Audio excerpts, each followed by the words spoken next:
Bon, d'abord, je précise que je suis inspecteur général honoraire, je suis en retraite, donc je n'ai plus aucune activité officielle pour le compte de l'administration. Alors, les quelques mots d'ouverture que j'avais proposés donc aux organisateurs de la journée consistaient à mettre en perspective, en quelque sorte, les propos qui vont être tenus ultérieurement aujourd'hui, dont évidemment la vocation est de parler de l'actualité et plus encore de la prospective, mais ça me paraissait peut-être malgré tout assez intéressant de voir, et d'une façon un peu paradoxale, comment, au-delà de l'image qui est véhiculée par la production architecturale du XXe siècle, qui est souvent assimilée à la disparition de l'usage de la pierre en tant que matériau constructif de structure, et qu'en réalité, donc, les choses sont largement plus complexes que cela, et que finalement, à y regarder d'un peu plus près, la pierre va du début du siècle, c'est une évidence, mais jusque tardivement, c'est-à-dire dans les années 1900, au tournant des années 1970-1980, rester un matériau qui est un matériau en usage, peut-être avec une baisse, mais un usage significatif dans la construction et l'architecture, et pas seulement l'architecture, disons, de production courante ou telle qu'on a l'habitude de l'imaginer, mais y compris dans la recherche architecturale de la part des modernes et parfois les plus pointus. Alors, l'image de départ est un peu un petit coup de rétroviseur. Il y a des carriers dans la salle. J'imagine que le passe-partout que vous voyez, qui était la grande scie des carriers, telle qu'on la voit sur cette image du tout début du XXe siècle, n'est plus tellement utilisée aujourd'hui. Mais enfin, pendant longtemps, ça a été évidemment l'outil qui permettait, dans les régions où la pierre était, j'imagine, relativement tendre, je pense qu'en Bretagne, avec le granit, c'était un peu plus compliqué, mais l'outil traditionnel. Alors, ensuite, pour ça peut-être, voilà. La première image, c'est un menu de banquet des architectes lorrains de 1919. Donc vous imaginez Lorraine en 1919, c'est-à-dire un territoire qui en grande partie a été à peu près largement sinistré et pour un certain nombre de zones entièrement rasé. Et le menu de ce banquet, je ne vous le montre pas tellement pour savoir qu'il mangeait des cuisseaux de chevreuil à la purée marron et autres petits pois à la française et voir les vins qui étaient utilisés, mais ce qui est assez intéressant, je ne sais pas si c'est très visible, mais je vais vous le commenter rapidement, c'est évidemment l'allégorie qui est figurée ici, avec un pauvre paysan qui a tout perdu et qui a sa ferme, qui est une ferme en pierre, mais qui est détruite, et la muse, la providence, la muse de l'architecture vient lui offrir un bâtiment magnifique. Et quand on regarde de très près, on voit que ce bâtiment est en pierre. Parce qu'évidemment, remplacer un bâtiment perdu en pierre par un bâtiment dans un matériau moins noble n'était pas forcément quelque chose qui pouvait être acceptable. Alors, on voit très bien que c'est de la pierre parce qu'on a des bouts de tissu, on a tout un appareillage. Donc, c'est un peu une anecdote, c'est un clin d'œil. Et vous retrouvez comme élément sur le décor à droite le fameux passe-partout du carrier qui est donc l'élément. Il y a donc pour la reconstruction, c'est là où je voulais plus sérieusement venir, la reconstruction, la première reconstruction, celle de la guerre donc 1914-1918, va s'interroger beaucoup quant à l'usage de la pierre. Alors évidemment, ça n'est qu'une partie de la France qui est détruite. Il se trouve qu'une large partie détruite est plutôt du côté du nord-nord-ouest de la France, et où l'usage de la brique est évidemment important. Mais la Lorraine va engager une large utilisation de la pierre pour cette reconstruction. Et d'ailleurs, quand vous traversez tous les villages lorrains qui ont été, et en partie en Champagne, mais un peu moins, reconstruits, la pierre est très utilisée, mais avec un certain nombre de signes qui laissent apparaître les signes de la modernité. Je pense en particulier tous les éléments type linteau ou autres qui vont commencer à être traités avec des matériaux, entre guillemets, pour l'époque moderne, comme des IPN en métal ou des éléments en béton. Mais pour la première reconstruction, la pierre, c'est assez normal, là jusqu'à présent on est dans la forme de banalité dans mon propos, est un matériau qui est largement utilisé. La construction qui va suivre au-delà de la reconstruction, et je vous montre ici un élément à gauche, donc vous voyez la loi Loucher qui aura des conséquences considérables sur l'aménagement du territoire en France, puisque la loi est un peu postérieure à la reconstruction de la Première Guerre mondiale, 1928, et va lancer en quelque sorte la construction individuelle pour des familles relativement modestes. Vous voyez d'ailleurs ce qui est décrit comme dans le programme. Et ce sont toutes les périphéries des villes, et parisiennes en particulier, où vous voyez toutes ces maisons qui ne sont pas réalisées sur des plans types, mais qui malgré tout sont structurées autour d'éléments assez normatifs en ce qui concerne le plan, l'organisation des pièces, etc., etc. Et où, dans la grande majorité des cas, la pierre est, alors en région parisienne, vous connaissez tous les pavillons de Meulière qui ont été oui, ça, on entend moins. La pierre donc, qui va être très utilisée selon les régions et à titre également de clin d'œil, vous avez à droite une petite photo de type familial qui montre une famille très fière de la construction, précisément à cette époque, en 1930, d'un pavillon entièrement construit en pierre. Et je la montre parce que vous voyez encore le tas de pierres qui est devant la construction est à peine achevé. Alors, dans le même temps, c'est-à-dire dans les années 1920-1930, qu'en est-il de la réflexion des architectes ? Alors évidemment, le mouvement moderne intervient et je vous montre une image qui est la photographie, vous me pardonnerez, est assez mauvaise, qui est une sorte d'icône évidemment du mouvement moderne en France. Je précise que mon propos sera réduit, si je puis dire, au champ de la production architecturale et constructive française. Il s'agit de la villa que Charles et Marie-Laure de Noailles se font construire à Hyères, donc qui est 1923, 1924, 1925 pour la construction, et évidemment l'archétype dans les publications de l'époque de l'image de la villa moderniste. En réalité, c'est une maison qui est entièrement construite en pierre, derrière son aspect puriste, si l'on peut dire, qui imite le béton. En réalité, la construction, et vous le voyez ici, est entièrement réalisée, à l'exception naturellement des éléments de porte-à-faux, de balcons et de quelques ouvrages techniques en béton, est entièrement réalisée en pierre, qui est la pierre locale, qui est la pierre des morts. Vous le voyez très bien sur cette photo qui doit dater de 1924 de la construction de l'édifice. Et les modernes, dans les années 20, s'interrogent par rapport à la question de la pierre. Alors là, ça n'est pas à sa place, pardon, je ne sais pas pourquoi.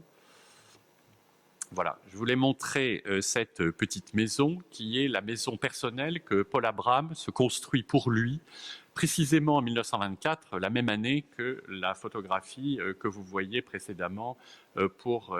Robert Maes Stevens. Et Paul Abraham, enfin je ne sais pas si ça vous dit quelque chose en tant qu'architecte, mais c'est un architecte important dans le champ de la réflexion dans les années 20, dans le groupe des modernes. Il est surtout connu pour avoir, avec Jacques Lemesme, construit par exemple tout l'ensemble des grands sanatoriums de Plateau d'Assy, dans la vallée en face du Mont Blanc, pas très loin de Chamonix, dans les années 30, c'est juste un peu après. Et quand il construit sa maison, vous voyez une maison d'esprit moderniste, si l'on peut dire. On est en 1924 avec une toiture terrasse, un certain nombre d'éléments typologiques autour des baies, mais qui est une construction qui affiche, évidemment dans un esprit qui se veut un peu régionaliste, puisqu'on est là dans la baie de Saint-Brieuc, mais une architecture qui est une architecture de pierre, assez à l'opposé des réflexions personnelles de Paul Abraham, encore que il est connu à cette époque pour son fameux pamphlet iconoclaste qui vient contester la théorie de Viollet-le-Duc sur les structures gothiques. Et donc c'est quelqu'un qui, bien que dans un esprit très lié à l'UAM et à la réflexion architecturale de l'entre-deux-guerres, s'intéresse à la question de la pierre. Et puis alors, il faut que je revienne en arrière. Non, ça ne marche pas. Pardon. Il y a évidemment un élément qui sera une sorte de séisme dans le monde, alors là, à un niveau international de l'architecture moderne, qui est la construction de la villa pour Hélène de Mandreau que Le Corbusier fait en 1930, donc dans le Var, au Pradé, à côté de Toulon, et qui, d'une part, dans l'œuvre de Le Corbusier, est un tournant manifeste au sens premier du terme, puisque, à la suite des villas dites puristes qu'il a construites dans les années 20, il affiche l'usage, et ce n'est évidemment pas là pour des raisons comme à l'Estevins, parce qu'on ne trouvait pas les artisans pour le faire, c'est une volonté, évidemment, d'afficher la pierre, qui n'est pas de la pierre de taille, qui est une sorte de gros appareillage de moellons. Vous voyez là le dessin de Le Corbusier en haut et la réalisation, une photo. Aujourd'hui, l'environnement a assez largement changé, mais la villa est toujours à peu près dans cet état. Évidemment, cela sera extrêmement contesté. Le Corbusier sera accusé de trahir l'idéal moderniste qu'il avait défendu depuis la publication de l'architecture vivante en 1923. Mais enfin, ce qui est amusant, c'est de voir que finalement, cet usage, entre guillemets, moderne du moellon appareillé apparent deviendra, dans les années 50, une sorte d'archétype dans la construction des lotissements, par exemple. Combien de maisons ont une typologie relativement moderne avec un grand mur en moellon appareillé qui va passer au milieu. Donc, un travail, on connaît par ailleurs le travail de Le Corbusier. Et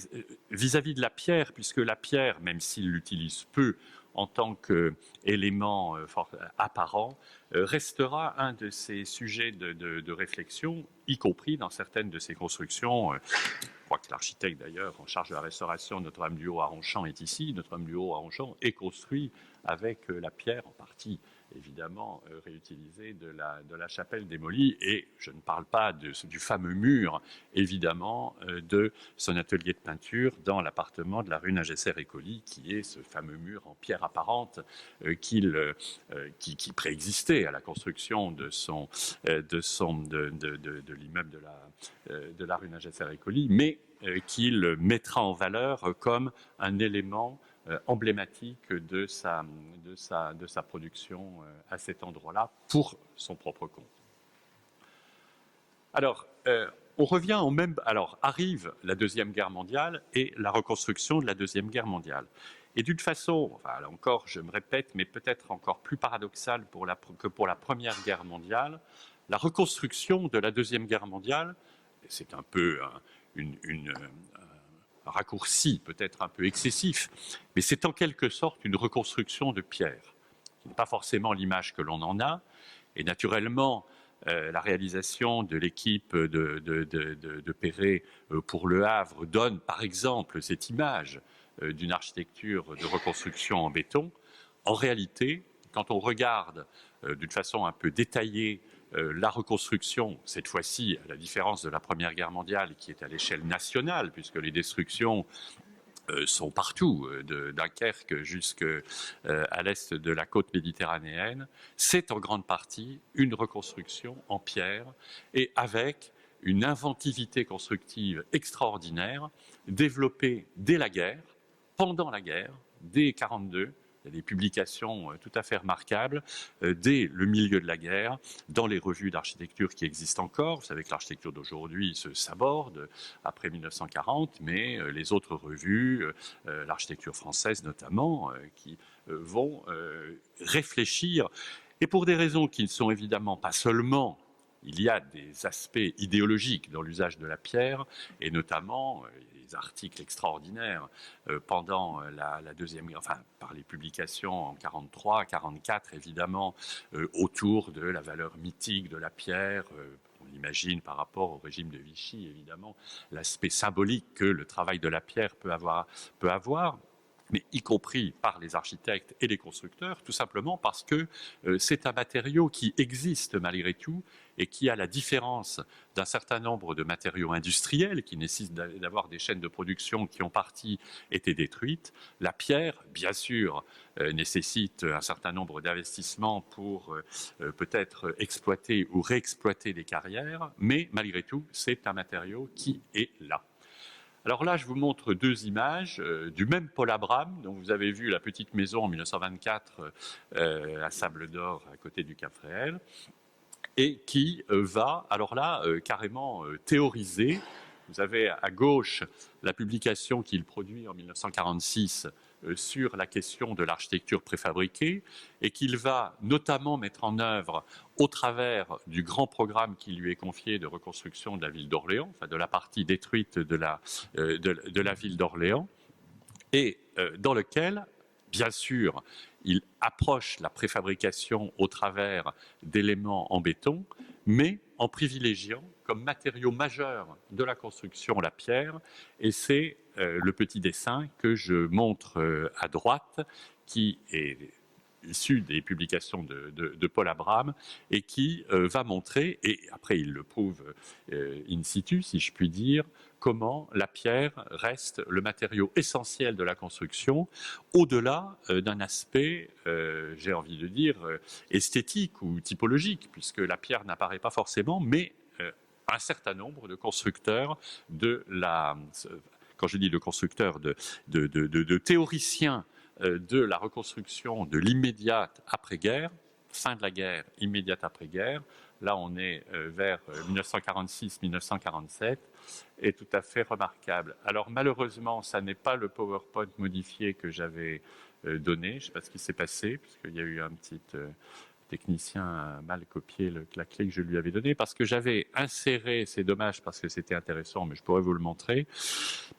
C'est un élément que j'avais retrouvé depuis, donc qui est un projet que fait Paul Nelson. Alors Paul Nelson, c'est cet architecte américain, mais qui arrive en France assez tôt, dans l'entre-deux-guerres, et qui va être à l'origine de toute une série de grandes constructions hospitalières, qui d'ailleurs ont été pour partie protégées au titre des monuments historiques, très célèbres parce qu'elles ont été souvent faites en accord avec des grands artistes modernes de l'époque, et notamment Fernand Léger. L'hôpital de Saint-Lô est une référence absolue en la matière pour Paul. Et Paul Nelson, en 1947, propose un pavillon qu'il appelle la Villa Minima, qui est une maison entièrement en blocs de pierre massive. Et je voulais vous montrer le dessin de cette, très amusant, de cette Villa Minima, qui sera publié en 1947 dans l'architecture d'aujourd'hui, qui sera présenté à Paris, qui fera l'objet, qui n'aura pas une postérité particulière. Mais c'est assez amusant de voir chez un architecte de culture américaine, comme Nelson, qui en plus est vraiment un moderniste absolu, tourné vers l'usage du métal, qui s'intéresse précisément à l'issue de la Deuxième Guerre mondiale à une construction en pierre massive tout à fait intéressant. Alors évidemment, pardon, je clique mal. Donc, je vous disais, la seconde reconstruction est largement une architecture de pierre. Aller à Caen, là j'ai pris, parce qu'il se trouve que j'y passais récemment, Évreux est une ville dont la totalité de la reconstruction est en pierre, et ainsi de suite. On pourrait décliner le nombre de villes qui ont été reconstruites pour l'essentiel. Alors avec des usages divers, tantôt c'est de la pierre de taille, tantôt c'est du moellon, tantôt ce sont des inventions mixtes, et le nombre d'inventions technologiques autour de l'usage de la pierre dans l'immédiate après Seconde Guerre mondiale est tout à fait intéressant. Et naturellement, on ne peut pas ne pas parler, je passerai vite parce qu'il y a eu beaucoup de colloques, de publications sur le sujet et je vous invite à vous y retourner, mais on ne peut pas ne pas parler de Pouillon. Je vous montre là Fernand Pouillon, donc évidemment très vite, dès la fin des années 40 et avant même son programme qui est le plus connu, qui est celui de l'achèvement des façades de la reconstruction du Vieux-Port. Mais le projet du Vieux-Port de Marseille n'est pas un projet de Pouillon, c'est un projet complexe, je n'ai pas le temps d'en parler. Mais sur ces projets précédents, c'est ce que l'on voit à gauche, qui est le premier grand programme qui lui est confié à l'issue de la guerre dès la fin des années 40, qui est le grand ensemble de la Tourette, donc derrière le Vieux-Port de Marseille, à l'angle du quartier du Panier de Marseille. Pouillon va développer un usage de la pierre qu'il va décliner sous différentes formes techniques. Et je vous montre une photo qui est assez amusante à droite, qui est, vous connaissez sans doute, puisqu'il l'écrit lui-même longuement dans ses mémoires, les mémoires d'un architecte, il développe longuement, pour ceux qui ne l'auraient pas lu, je vous invite évidemment à le lire. Alors il y a tout ce côté un peu mythologique et auto-promotion de Fernand Pouillon, mais cette invention, entre guillemets, qui est la pierre banchée, dont vous voyez, on parle beaucoup de pierre banchée chez Pouillon, mais là vous avez à droite un dessin de la fabrication de son système, son fameux système de la pierre banchée, donc avec effectivement des banches en bois à l'arrière et la pierre demi-massive devant qui va être montée à la main, puis ensuite coffrée et qui va à la fois faire la fortune, entre guillemets, pas d'ailleurs seulement entre guillemets, de Pouillon et de l'entreprise de carrière, donc le fameux Marceau-Roux des carrières de Fontvieille que nos amis sudistes connaissent, qui est toujours largement en exploitation et qui va en grande partie servir donc à Fernand Pouillon pour les constructions évidemment extraordinaires qu'il va produire à la fois en France, dans le sud de la France pour la première partie de son activité, parallèlement en Algérie, évidemment avec les extraordinaires programmes. Là, je vous montre la fameuse porte de la mer d'Ar El Massoul, qui est une de ces grandes réalisations donc, de la fin des années 50, qui est un manifeste de l'usage de la construction en pierre, toujours pierre de Fontvieille, c'est juste en face, hein, il y a juste la Méditerranée à traverser, et là on est immédiatement au-dessus du port d'Alger, et puis ces grandes réalisations, malheureusement aujourd'hui même si Dar El Massoul, c'est une photo que j'ai faite assez récemment, a fait l'objet d'une campagne de réhabilitation, enfin en tout cas d'un début de campagne de réhabilitation, les autres réalisations, et notamment les fameuses 200 colonnes, toujours réalisées en pierre, donc je vais vite. Et puis là, vous voyez, je vous montre une des réalisations un tout petit peu postérieures de Fernand Pouillon, très connu, qui sont les bâtiments de Meudon, avec une petite citation extraite des Pierres sauvages. Et à droite, vous avez le mode de construction de ces grandes piles en pierre. Donc, vous voyez, on construit. Alors, évidemment, ça n'est pas uniquement de la pierre massive, structurelle, il y a d'autres éléments, mais en tout cas, la pierre est un matériau qui est très, très présent dans l'architecture, à la fois sur le plan constructif, structurel, et naturellement en tant qu'expression architecturale visible et en tant que quasiment marque de fabrique. Alors, à côté de ces architectures un petit peu prestigieuses, rappelez, j'en ai plus pour longtemps, rappelez que la pierre, à côté de cela, va servir dans des milliers de programmes des années 1960 aux années 1970. Je prends là un parmi des centaines d'exemples que vous pouvez voir. Là, il s'agit d'un petit collectif résidentiel dans la banlieue d'Avignon, mais enfin, j'en ai pris un parmi 50. Et si vous regardez de près, ce sont réellement des milliers et des milliers d'immeubles qui sont construits en pierre et qui aujourd'hui font le bonheur de leurs propriétaires, parce qu'alors que toutes les constructions contemporaines de cette époque connaissent les pires avatars 50 ou 60 ans après leur fabrication, c'est-à-dire que tout est foutu, là évidemment les choses sont peut-être parfois un peu sales, mais un bon nettoyage suffit à leur redonner un aspect tout à fait pimpant. Et donc, toute une promotion immobilière qui va depuis des opérations de logement collectif moins spectaculaires, évidemment, que les exemples de Pouillon que je vous ai montrés, jusqu'à ce petit collectif qui va représenter des dizaines et des dizaines de milliers de logements, vont se construire en pierre, évidemment, avec un usage d'autres matériaux et avec un jeu sur les modénatures, comme vous pouvez le voir ici. Et puis, alors je voudrais terminer avant ma conclusion la présentation d'images par un certain nombre d'expériences fascinantes. Alors je n'ai pas le temps d'en montrer beaucoup et je ne vous montrerai que des réalisations de deux architectes assez atypiques et néanmoins méditerranéens qui vont à peu près pendant toute leur vie utiliser la pierre. Je vous montre là de réalisation de Max Bourgoin. Max Bourgoin est un architecte disons, avignonnais, entre guillemets, enfin autour d'Avignon. Je pense que tu connais Max Bourgoin par les réalisations et notamment par le bâtiment qui est assez remarquable, qui a été construit à la suite d'un long débat sur comment construire en abord immédiat d'un monument historique, que sont ces immeubles, juste derrière les remparts d'Avignon, une espèce d'architecture assez expressionniste, étrange, et Max Bourgoin, toute sa vie, va construire des ouvrages en pierre. Vous avez là un bâtiment absolument magnifique, la photo n'est pas forcément la plus représentative, mais il a beaucoup construit pour les assurances. Ça, c'est le bâtiment Groupama d'Avignon qui a fait l'objet ces derniers mois et dernières années d'une polémique, parce qu'après une labellisation au titre d'architecture contemporaine remarquable, enfin à l'époque, architecture, label patrimoine du XXe siècle était menacée de démolition. Et puis là, un autre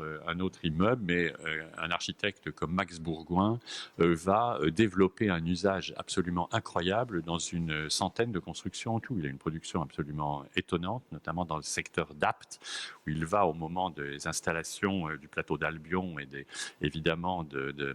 des grands programmes de construction qui vont accompagner les installations militaires nucléaires du plateau d'Albion au-dessus d'Apt, se livrer à des réalisations architecturales absolument prodigieuses. Et puis un autre architecte assez différent,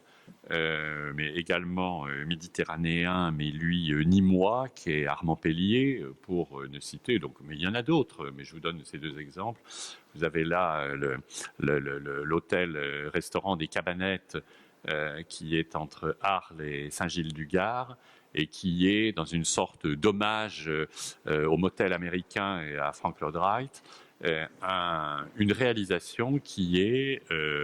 en très grande partie, comme vous le voyez un peu à gauche et peut-être encore un peu plus à droite, une sorte d'immense hommage à l'utilisation de la pierre. Tout cela entre l'extrême fin. Les cabanettes sont construites sur deux programmes successifs par le même Armand Pellier, sont aujourd'hui en parfait état de conservation, ont été labellisés patrimoine du XXe siècle, aujourd'hui sont devenus très à la mode. Ça sert beaucoup à des tournages de mannequins, enfin des films et à des scènes de mode. Et qui est donc, et j'aurais pu vous montrer 30 photos de bâtiments différents, soit d'Armand Pellier, soit de Max Bourgoin ou d'autres architectes, qui vont en gros jusqu'aux années 1980. C'est assez amusant, mais Armand Pellier, donc, à l'origine, était sculpteur et tailleur de pierre, mais en même temps devient architecte et va faire un ensemble de réalisations tout à fait remarquables. Et par exemple, pour ceux que ça intéresse, dans un monde plus professionnel, ce bâtiment, tu le connais, le bâtiment de Nîmes, tout à fait remarquable du compagnonnage, qui est énorme. Et tu le vois quand on arrive là à la sortie de Nîmes, quand on va vers Alès, qui est un très grand bâtiment, entièrement en pierre, absolument magnifique, où Armand Pellier, de la même façon, décline 10 usages différents de la pierre dans des modes, une sorte d'architecture totale extraordinaire. Bref, j'en ai à peu près fini pour dire en une phrase de conclusion que vous voyez que donc le XXe siècle, au-delà de son image de siècle qui aurait détruit l'usage de la pierre dans l'architecture et la construction, aura été pour l'essentiel un siècle de construction et en tout cas de réflexion autour de l'usage de la pierre dans l'architecture. Et je ne parle pas là de la pierre en tant que plaquette décorative ou parement, mais vraiment la pierre en tant que matériau de construction, pas forcément la pierre de taille, mais dans ces différentes possibilités d'usage. Et en gros, l'idée un peu simpliste était de dire: cela ne fait donc que quelques dizaines d'années que la pierre a connu une sorte de creux de la vague. Formons le vœu qu'il ne s'agisse que d'un creux de la vague très momentané et que, après tout, dans quelques dizaines d'années ou centaines d'années, finalement, la pierre, plus tout le monde aura oublié et que, donc, espérons, et c'est l'ouverture sur la suite de la journée qui est plus actuelle et prospective, permettra donc d'avoir oublié cette parenthèse c'est un peu encore simpliste, ça serait plus compliqué que ça. Mais enfin, à titre, disons, pédagogique, formons le vœu que cette parenthèse puisse s'achever avec les travaux que vous allez nous présenter maintenant. Merci beaucoup. Merci François pour...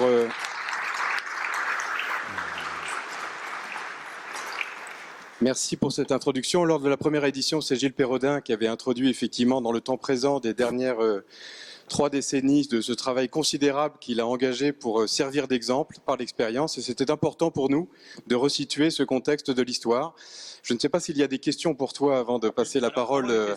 Puisque on n'est jamais mieux servi que par soi-même, il faut que je fasse ma propre publicité. Je m'occupe de cette bonne revue qui s'appelle Monumental. Nous avions consacré il y a quelques années, et d'ailleurs il avait été un peu présenté lors